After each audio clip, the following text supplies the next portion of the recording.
En el segundo servicio estamos revisando la segunda carta que Pablo envió a una región en el mundo que se conoce como Tesalónica. Ahí había una iglesia. Y estamos revisando, hermanos, de manera expositiva esta carta. Y al ser una carta dirigida a la iglesia, pues eso desde luego nos interesa a todos los que tenemos la dicha, el privilegio de ser parte de la iglesia del Señor en este mundo. Quiero pedirles que abramos entonces la segunda carta de Pablo a los tesalonicenses en el capítulo 2, versículos del 1 al 5.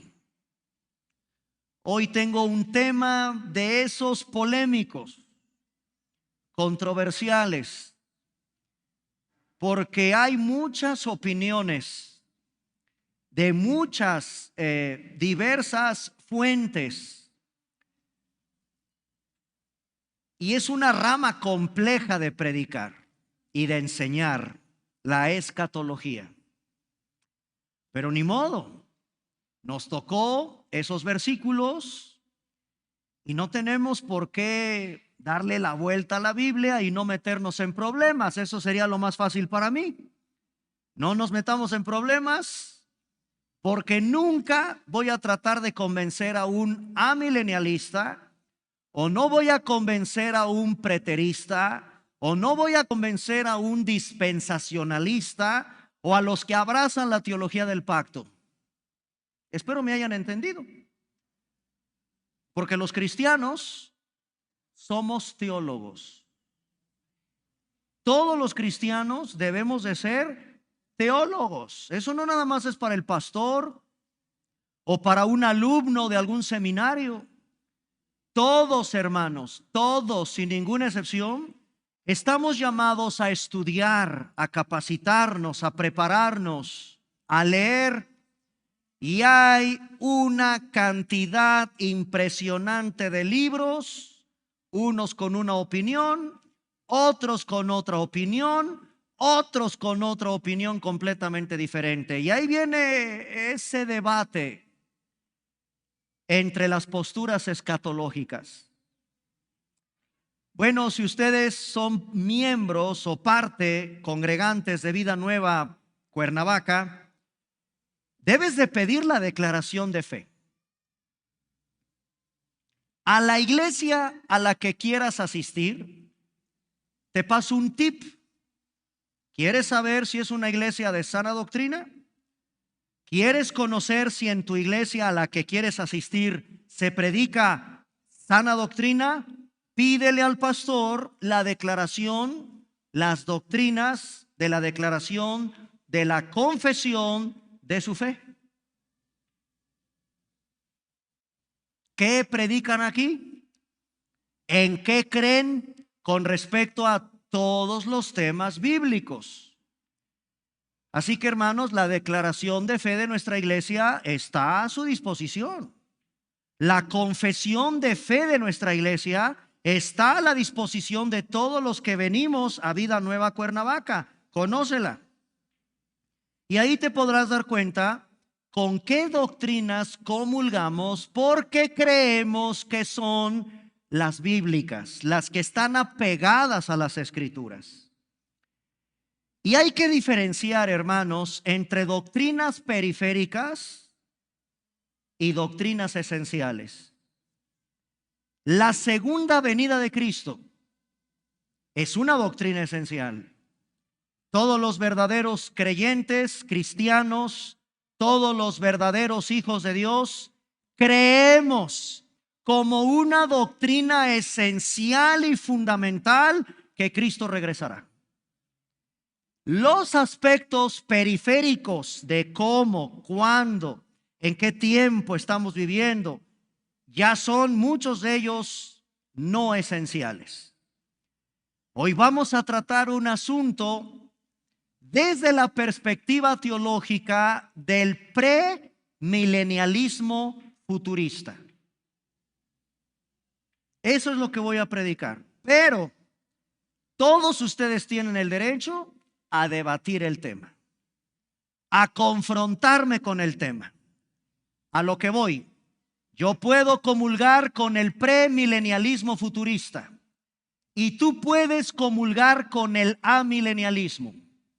No hay problema, eres mi hermano en Cristo. Sentémonos, te invito a un café y a estudiarle. A ver, entrémosle al estudio. Tú puedes abrazar las corrientes del llamado dispensacionalismo, pero también puedes abrazar, hermanos en Cristo, la teología del pacto. Somos hermanos. Son perspectivas de la periferia para lograr entender los temas que hoy voy a abordar. No pasa nada. Yo les pido que lo estudien. Yo les pido que sean cristianos lectores y que estudien con seriedad estos temas. Pidámosle al Señor entonces hoy sabiduría, discernimiento,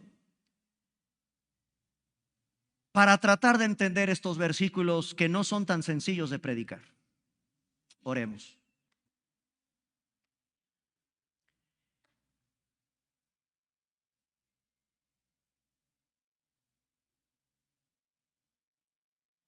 Esta novia por la que tú diste tu sangre se tiene que preparar, porque vendrás a su encuentro en los cielos. Nadie sabrá el día ni la hora, Señor. Prepara nuestro corazón el día de hoy para ese banquete celestial, de esa boda que anuncia tu palabra. De que regresarás, eso es innegable.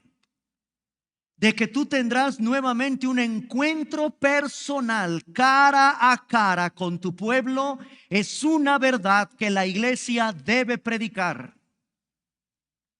Porque tu iglesia se tiene que preparar. Amado Señor, en esta tarde, al escuchar el consejo de tu Espíritu en estas palabras, danos el discernimiento, la comprensión de tratar de indagar lo que el Espíritu Santo inspiró a Pablo tocante a estos temas que tienen que ver con tu regreso, Señor. Han pasado siglos desde que esta carta fue escrita y cada generación de nuestros hermanos ha esperado tu glorioso regreso. Nosotros que no seamos la excepción. Una iglesia preparada, ataviada, lista para tu encuentro, para nuestro encuentro contigo pronto. Señor, nos hemos reunido, tu pueblo, tu amada iglesia, para estudiar tu palabra y descubrir las verdades maravillosas de lo que tú le has revelado precisamente a esa asamblea de redimidos por las cuales tú diste tu propia vida. Padre, que vengamos al encuentro de estos versículos con humildad, pidiendo la dirección de tu Espíritu. En el nombre de Jesús. Amén. ¿Con qué postura escatológica comulgas?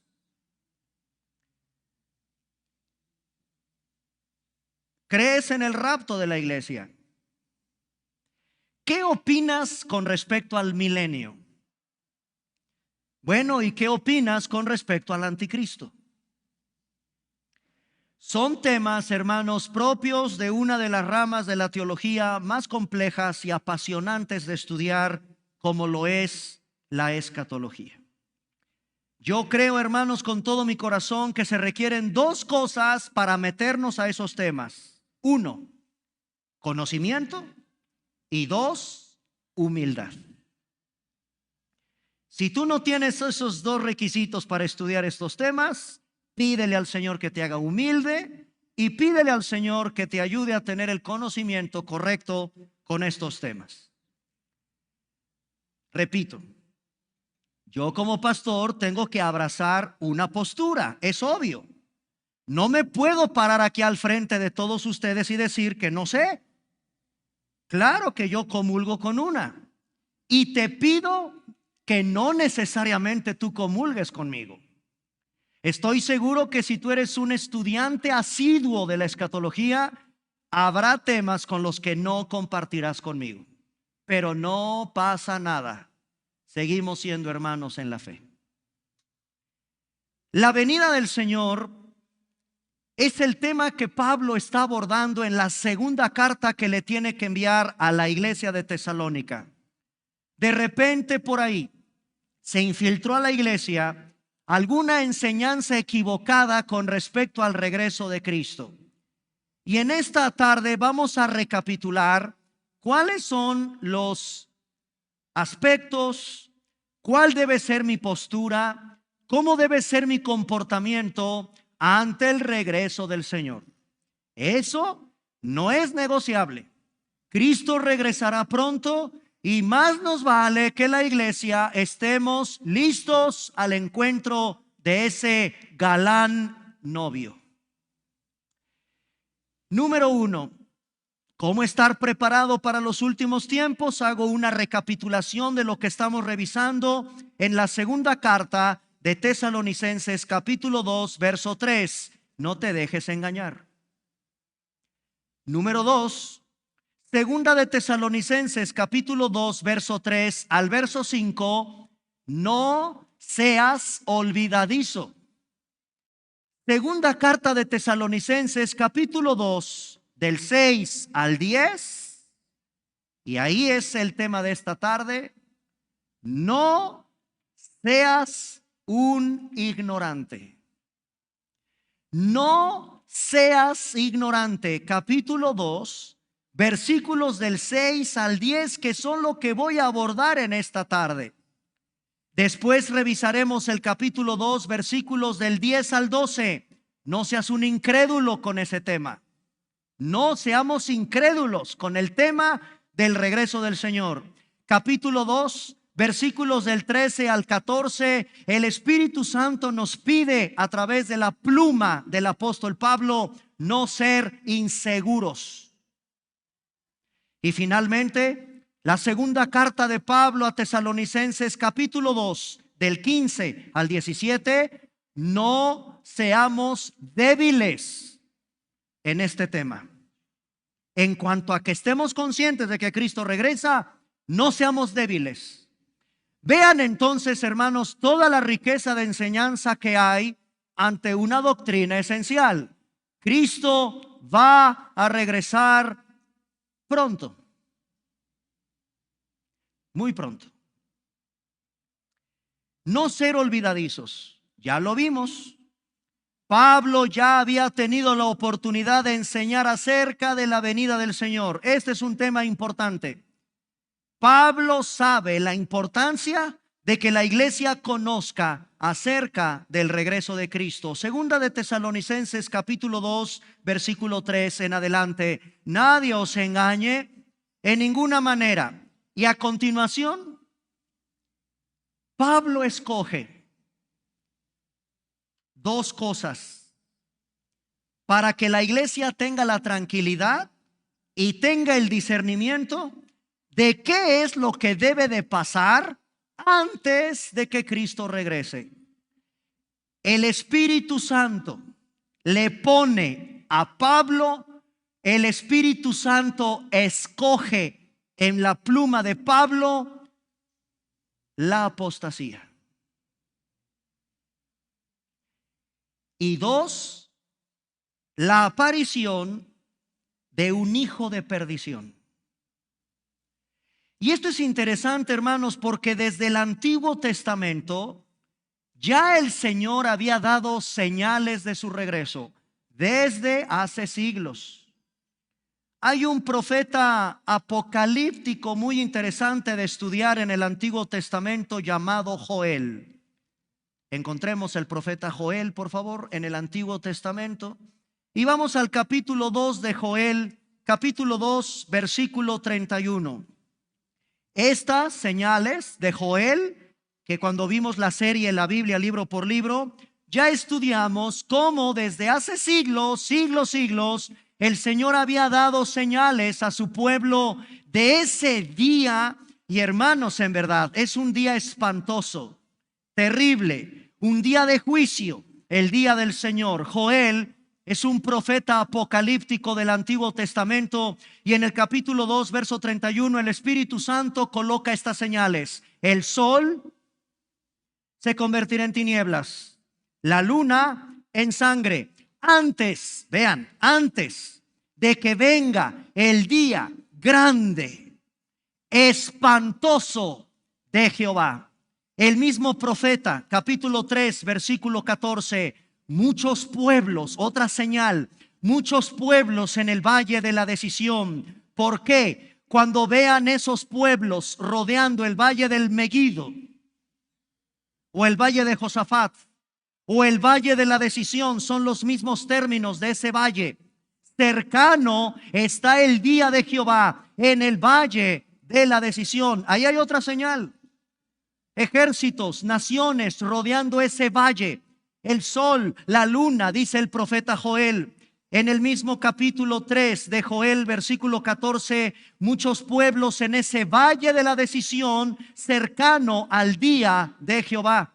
El profeta Malaquías, en el capítulo 4, me llama la atención como antes en el Antiguo Testamento, en Malaquías 4:5. Malaquías capítulo 4, versículo 5. Yo os envío al profeta Elías, otra señal, antes de que venga el día de Jehová. Ese será un día grande y terrible. Sería muy bueno para todo buen estudiante de escatología ir haciendo la lista. Valle de Josafat o valle de la decisión, muchas naciones. Sol, luna, con fenómenos astronómicos. El Señor enviará al profeta Elías. ¿Quién es ese hombre? Nos consideran, por supuesto, que se trató del Bautista, Juan el Bautista, que ya vino. Otros interpretan de otra manera la posible llegada una vez más del profeta Elías en la tierra antes de que venga el regreso de Cristo. Pero el apóstol Pablo nos da otras. No se mete con el sol, ya no nos dijo nada de la luna, ya no nos llevó al valle del Megido, ya no nos llevó al valle de Josafat, tampoco se metió con este precursor del profeta Elías. Ahora resulta que Pablo escoge la apostasía como otra señal de que Cristo está a la puerta. Estamos a la puerta del cumplimiento de que se lleve a cabo la aparición de Cristo por segunda vez en los aires. La apostasía, hermanos, es un tema que hay que revisar con mucho detenimiento. ¿Quién es un apóstata? Es una palabra fuerte. Es terrible, muy terrible, que un pastor desde el púlpito tenga que decirle a alguien que creíamos que era cristiano, que creíamos que comulgaba con nuestra fe, que pensábamos que iba en el camino correcto. Es espantoso que un predicador, un pastor, cuidando a la grey, tenga que exhibir a un apóstata. ¿Qué palabra tan fuerte? ¿Qué palabra empleó el Espíritu Santo de un sistema, de un medio ambiente de apostasía que habrá antes del día del Señor? Y la palabra apostasía tiene directamente que ver con rebelión, una revuelta, alguien que va en contra de la ley del Señor. Por ejemplo, en el libro de Hechos de los Apóstoles, capítulo 21, versículo 21, es de los poquitititos, si no es que el único que tiene la palabra apostasía. No la vas a encontrar. Es una palabra no propia de las Escrituras, en el sentido de que no está muy mencionada. Vean Hechos 21, 21. Pero se les ha informado en cuanto a ti, que enseñas a todos los judíos que están entre los gentiles a rebelarte ¿Ya lo vieron la palabrita? Eres un revoltoso, eres un rebelde, eres una persona que estás abandonando la ley de Moisés. Eso es un apóstata. Es gentiles a apostatar de Moisés, diciéndoles, no se circunciden, no circunciden a sus hijos, ni observen las costumbres. ¿Ves que es como un síntoma de ir en contra de una enseñanza? Es ir en contra, es una rebelión, es una revuelta, es un abandono de la ley de Moisés. Ese es un apóstata. La Septuaginta, o sea, la Septuaginta, hermanos, fue esa traducción del hebreo al griego. Usa 3 veces la palabra apostasía para expresar rebelión contra Dios. Rebelión contra Dios. Un apóstata es un rebelde contra el Señor, contra su palabra, contra su ley. 3 veces, cuando se hizo la traducción de la Septuaginta, se expresa esta palabrita como una expresión de rebeldía contra Dios. Las tenemos, por ejemplo, en el libro de Josué, en el Antiguo Testamento, el libro de Josué, capítulo 22, versículo 22. Josué, capítulo 22, versículo 22.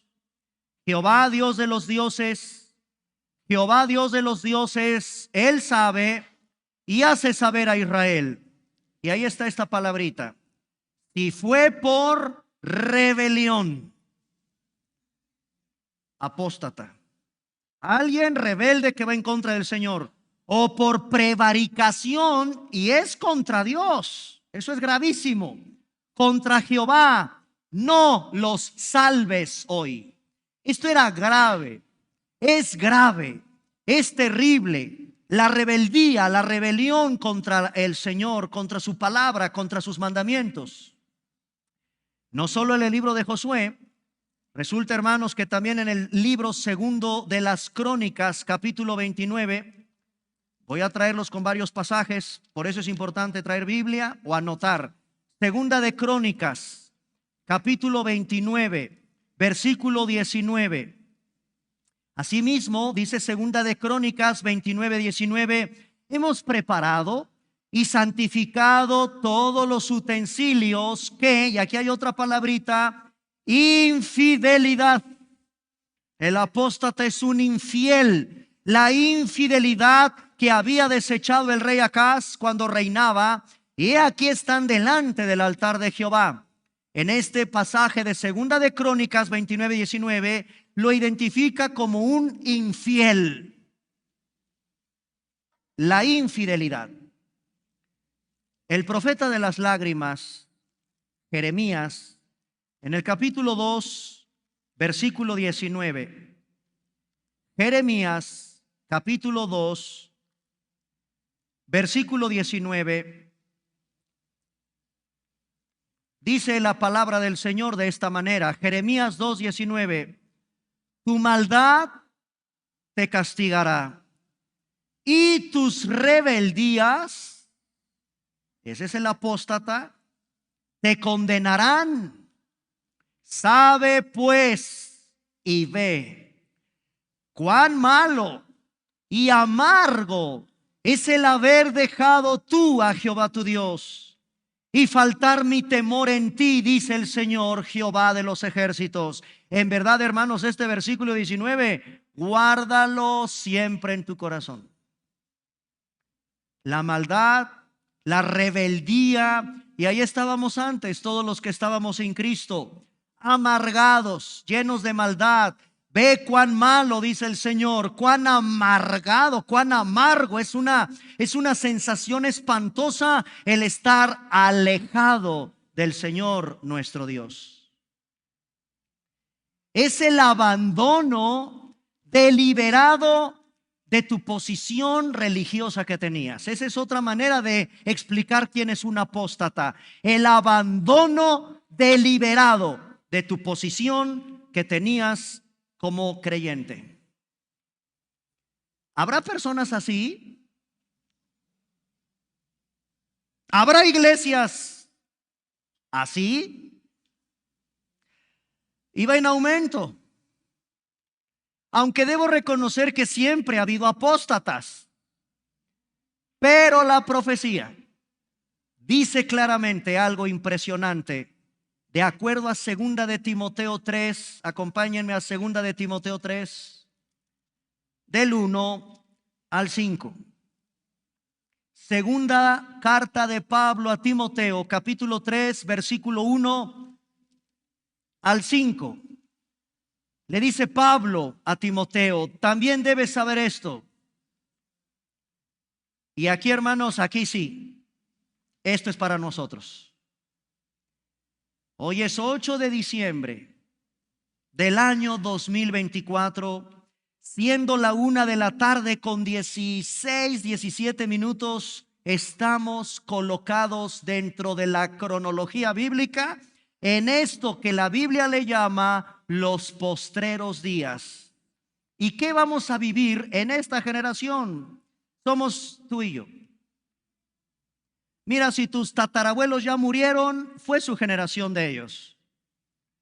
Estás viviendo el 8 de diciembre del año 2024, mi amigo, mi hermana, mi hermano. Somos de esta generación, del 2024. Somos la generación del cambio del siglo. De 1999 al año 2000 al 2001. Somos una generación única a la que nos tocó ver el cambio de un siglo, el cambio de un milenio incluso. Somos una generación muy peculiar. Bueno, hermanos, nos tocó aquí. Tú no escogiste el tiempo en nacer, ni yo tampoco. Y el Señor en su providencia divina te permite que nazcas en estos tiempos. ¿Cuáles son estos tiempos? Los postreros.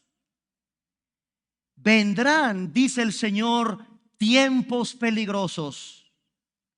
Vean el versículo 2. Hombres amadores de sí mismos, la avaricia, la vanagloria de sus mismas idolatrías, la soberbia, la blasfemia, la desobediencia a los padres, la ingratitud, los impíos que no tendrán afecto natural, serán implacables, serán calumniadores, serán intemperantes, serán crueles, serán aborrecedores de lo bueno. Versículo 4, la lista sigue. Traidores, impetuosos, infatuados, aman los deleites más que a Dios. Esa es la generación tuya y mía. Versículo 5, tendrán apariencia de piedad, pero negarán la eficacia de ella. Pablo le dice a su hijo espiritual, evita esta clase de personas que pulularán a tu alrededor porque estamos en los últimos tiempos. En el versículo 13 dice la Biblia, y miren cómo para nosotros los cristianos no nos debe causar ninguna sorpresa que nuestra generación va de mal en peor. Porque la Biblia lo dice, vean el versículo 13. Mas los malos hombres, los engañadores, irán de mal en peor, engañando y siendo engañados. Yuhu, somos esa generación. Alerta, iglesia. Cuidado, iglesia. Ya el Señor nos lo había advertido. Ya el Señor en su palabra lo había dicho. Regresamos a 1 de Timoteo 4:1. Y el Señor sigue hablándonos en estos últimos tiempos. Esto es para ti y para mí hoy. 1 de Timoteo 4:1. Pero el Espíritu Santo dice, esto sí hay que ponerle toda atención porque es el Señor hablando a través de su Espíritu. El Espíritu dice claramente, y otra vez, para que no te equivoques, esto fue para la época de Noé, esto fue para la época de David, esto fue para la época de Emiliano Zapata, ¿o para cuál época?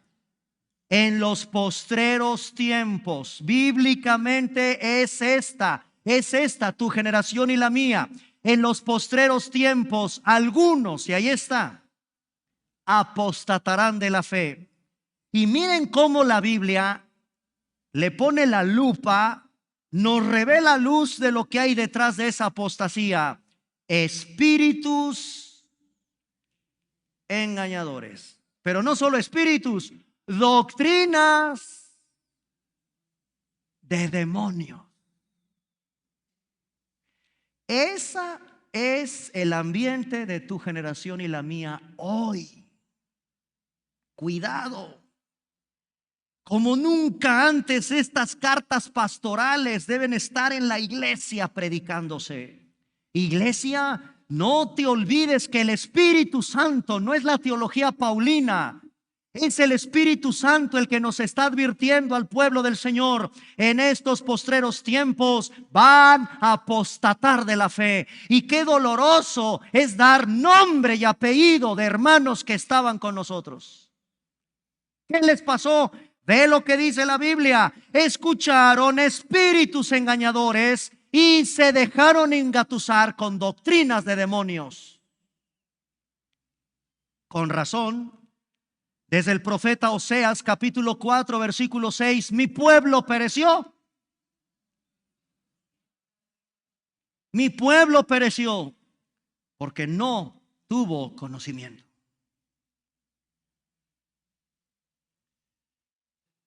En segunda de Pedro capítulo 3, el apóstol Pedro también nos da un panorama de estos tiempos. Segunda de Pedro capítulo 3, versículos del 3 al 4.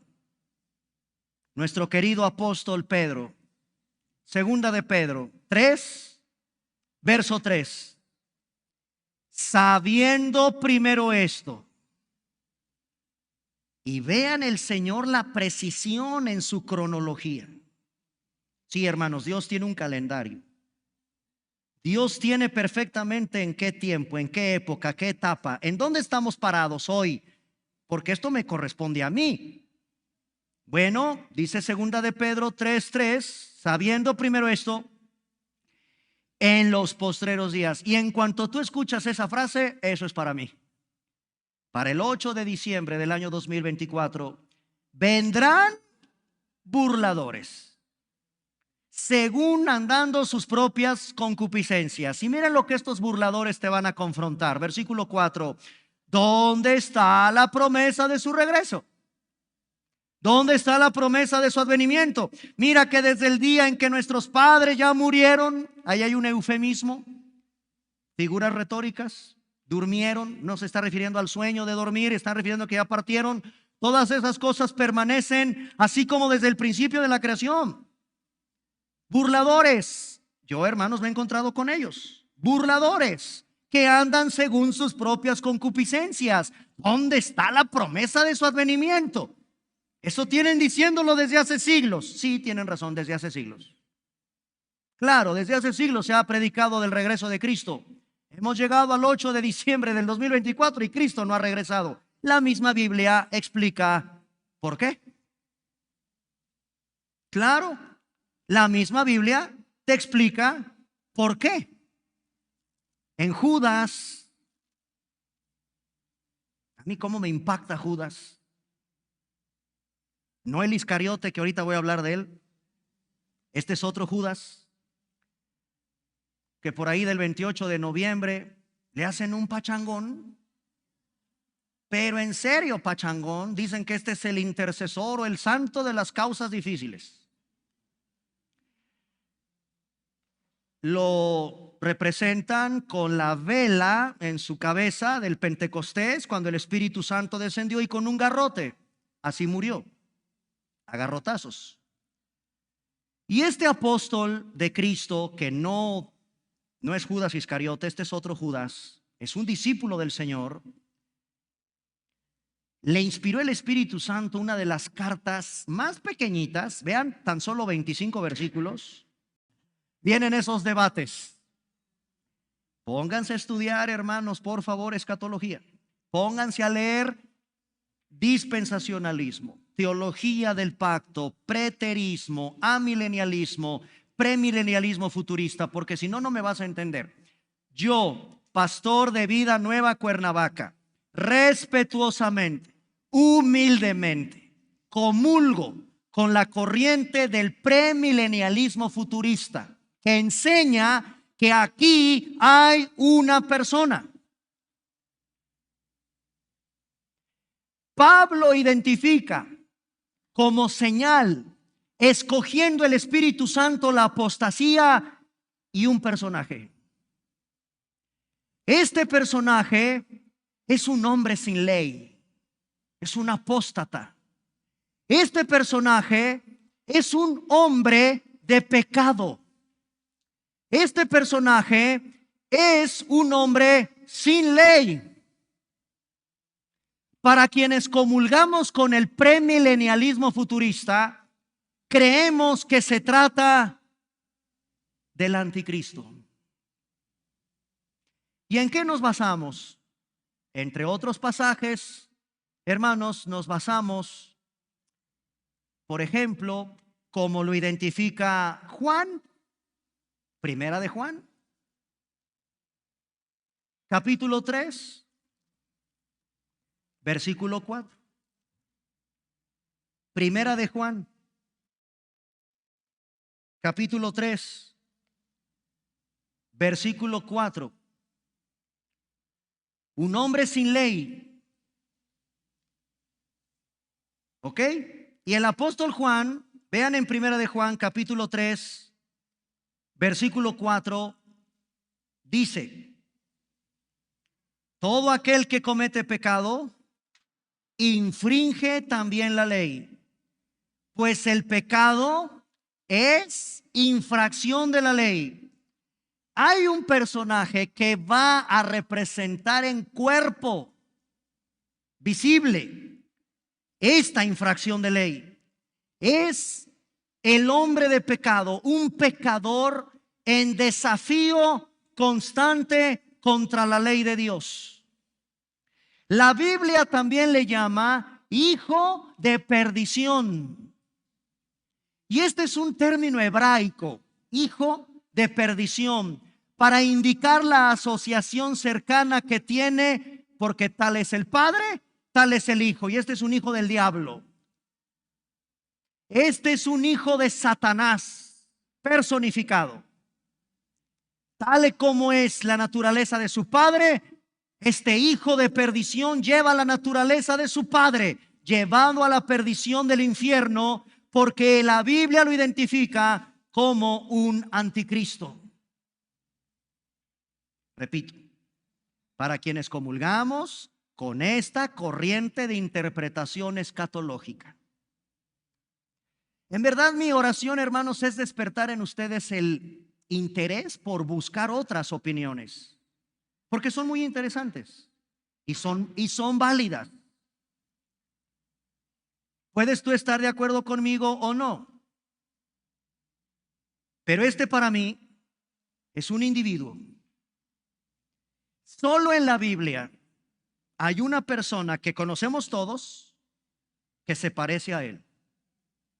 No es Hitler, no es Napoleón Bonaparte, no es Mussolini, no es Stalin, no es Nerón. En la Biblia sí hay un personaje a quien el Espíritu Santo le llama de la misma manera que al anticristo. ¿Saben quién es? Vamos a Juan, que la Biblia nos diga quién. Evangelio de Juan, capítulo 17, versículo 12. Y este es una persona real, de carne y de hueso. ¿Quién es ese hombre? Descubrámoslo en el Evangelio de Juan, capítulo 17, versículo 12.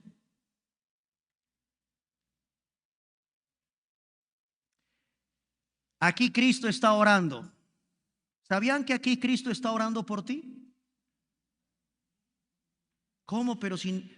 Pastor, yo no estaba en el huerto de Getsemaní. Cristo está orando por ti en el huerto de Getsemaní. Y dice en el capítulo 17, versículo 12. Fíjate cómo Jesús eleva esta oración al Padre. Cuando estaba con ellos, que por cierto ahorita están durmiendo, mira nomás Pedro, Jacobo y Juan, dormidos. Cuando estaba con ellos en el mundo, yo los guardaba en tu nombre, a los que me diste, interesante ahí, a los que me diste, yo los guardé. Escucha, y ninguno de ellos se perdió, excepto uno. ¿Cómo se llama? Hijo de perdición.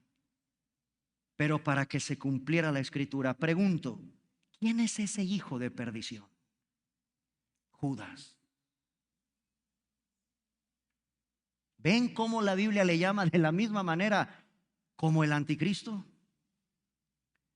En el Evangelio de Juan, ahora capítulo 13, verso 2, qué espantoso lo que vamos a leer ahí. Juan, capítulo 13, versículo 2. Estaban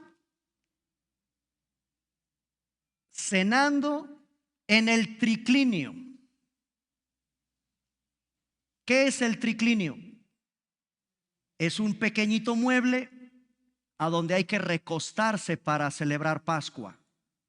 El cuadro de Leonardo da Vinci de la Última Cena es antibíblico.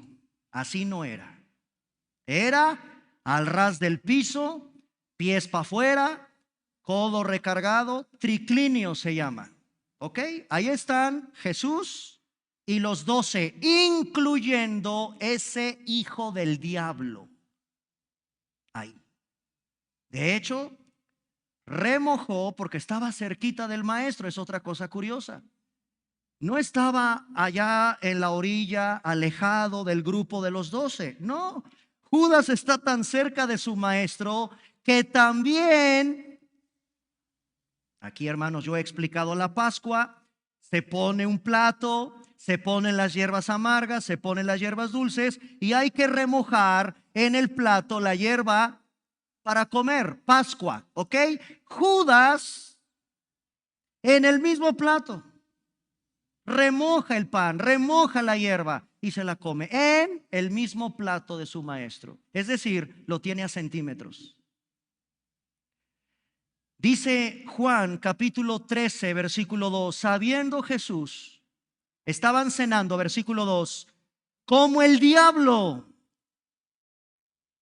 La Biblia identifica a quién está detrás de esta escena de traición. Estaban cenando como el diablo ya había puesto ¿en dónde? En el corazón. En el corazón de este hombre llamado Judas de Iscariote por su familia. Era hijo de Simón que le entregase. El diablo. Hermanos, Judas traicionó. Este hijo de perdición del que habla la profecía se quiere hacer pasar por Dios. Hermanos, Judas profanó el templo arrojando las monedas con las que vendió a su maestro. La profecía dice que el hijo de perdición profanará también el templo cometiendo una abominación. Hermanos, Judas, sin influenciar a otros, se desvió. El hijo de pecado llamado el anticristo desviará al mundo entero hacia la perdición. La deificación de la blasfemia es ese hijo de perdición que en sí mismo profanará todo lo que tenga que ver con el Señor. A ese acontecimiento, la postura del premilenialismo futurista enseña que tendrá que aparecer en el postrer tiempo este hijo de perdición destinado precisamente a causar confusión. Será un gran líder, será un hombre como lo vamos a estudiar en el libro del profeta Daniel hasta donde el tiempo me permita. Es un hombre arbitrario, es un hombre soberbio, es un hombre insolente, es un apóstata, es un hombre cruel, es un hombre violento, es un hombre extorsionador. Todo eso basado en la profecía de Daniel capítulo 11. Este hijo de perdición Este anticristo del que la Biblia nos habla tendrá una revelación. Vean segunda de Tesalonicenses capítulo 2, verso 6. Vuelvo a repetirles, hermanos, me interesa que quede claro. Pastor, yo no creo que el anticristo sea una persona. Está bien, no me voy a pelear contigo. Yo pienso que es un sistema. Amén. Vamos a echarnos un café y vamos a platicar. Vean, por favor, segunda de Tesalonicenses capítulo 2, versículo 6. Y aquí es donde, otra vez, hay que tratar de interpretar. ¿Por qué no aparece? Bueno, obvio no aparece porque el Señor no lo ha permitido. Pero la Biblia nos da una pista. Vean segunda de Tesalonicenses capítulo 2, versículo 6. Y ahora vosotros sabéis. ¿Cómo me llama la atención, hermanos? ¿Cómo es Dios en su palabra? Ya lo sabes. Como ustedes saben, ahora vosotros lo sabéis. ¿Se dan cuenta cómo el Señor pide que seas un estudiante de su palabra? Ya lo sabes, ya lo debes de entender. ¿Qué debemos de entender, Señor? Versículo 6, lo que lo detiene, a fin de que a su debido tiempo se manifieste. Versículo 7, nos sigue metiendo en problemas la interpretación de la escatología. Ya está en acción el misterio de la iniquidad, y otra vez el Espíritu Santo nos dice, solo que ahorita algo lo detiene. ¿Qué lo detendrá? Hermanos, la maldad va en aumento. Perdónenme, pero no son tus oraciones, estrictamente hablando. Yo no dudo que ahorita en el mundo hay tantos cristianos orando por tanta maldad, por nuestras ciudades llenas de violencia, pero yo te pregunto, el mal va en aumento. ¿Que acaso el Señor no está contestando la oración de su pueblo? No, efectivamente, no es eso lo que está deteniendo el poder del anticristo, si esto es así. ¿Qué es lo que lo detiene? Véanlo. Solo hay quien al presente lo detiene hasta que a su vez él sea quitado de en medio. Hasta que él a su vez sea quitado de en medio. ¿Qué tiene que ser quitado? ¿Qué tiene que pasar para que se manifieste? La palabra griega, una fuerza lo detiene, katekto en griego, y significa algo lo contiene, algo lo refrena. Hay una fuerza retenedora. Esa única fuerza es el Señor, su Espíritu. Hay varias opiniones, hermanos, para interpretar segunda de Tesalonicenses 2, del 6 al 8. Leámoslo completo. Ahora vosotros sabéis lo que lo detiene, a fin de que a su debido tiempo se manifieste. Ya está en acción el misterio de la iniquidad.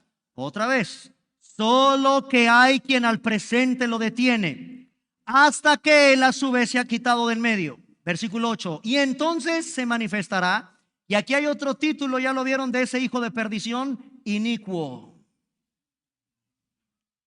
Aquel inicuo a quien el Señor matará con el espíritu de su boca y destruirá con el resplandor de su venida. Hermanos, ¿quién lo detiene? Les voy a dar lo que opinan los más prominentes estudiantes de escatología, y ustedes solitos, a partir de ahora, nos vamos a convertir en buenos estudiantes de escatología. Opción número 1,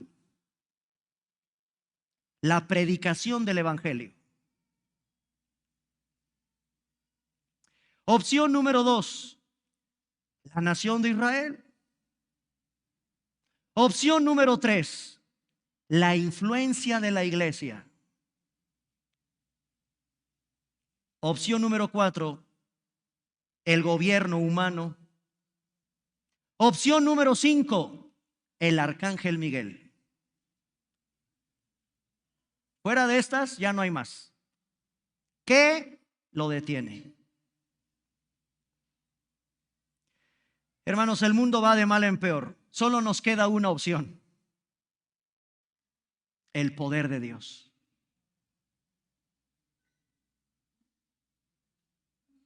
Sencillo, ¿no? ¿Para qué nos metemos en pleitos escatológicos? ¿Qué lo detiene? Dios. ¿Hasta cuándo? Hasta el tiempo predeterminado por Él.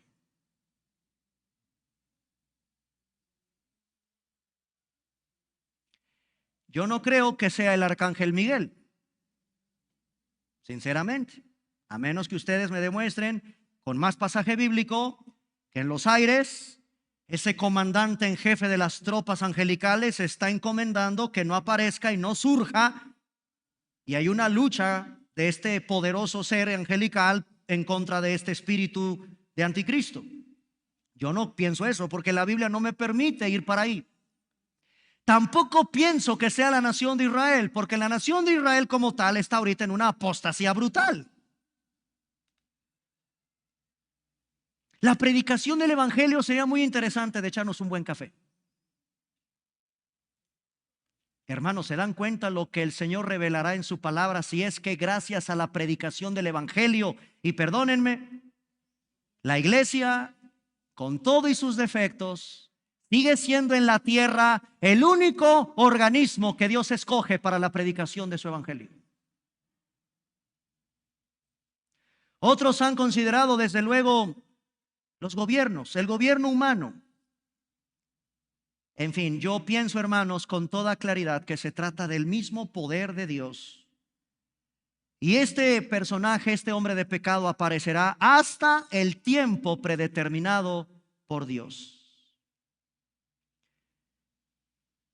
Y vamos a revisar en los siguientes domingos cómo es esta lucha. Porque el Espíritu Santo siempre ha luchado contra la maldad. Siempre. Desde que el Señor se fue, nos dejó a su Espíritu. ¿Y quién es, hermanos, de acuerdo a la Biblia, quien ha luchado contra la maldad en el mundo? Es el Espíritu Santo. Desde Génesis 6:3, ¿recordamos? Rápido y con este terminamos. Génesis, desde el origen, capítulo 6, versículo 3.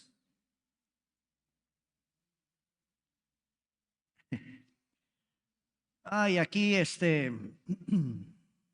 hay un problema, pero no sé si sea un problema. En Génesis 6:3, ¿ya lo vieron cuál sería el problema de Génesis 6:3?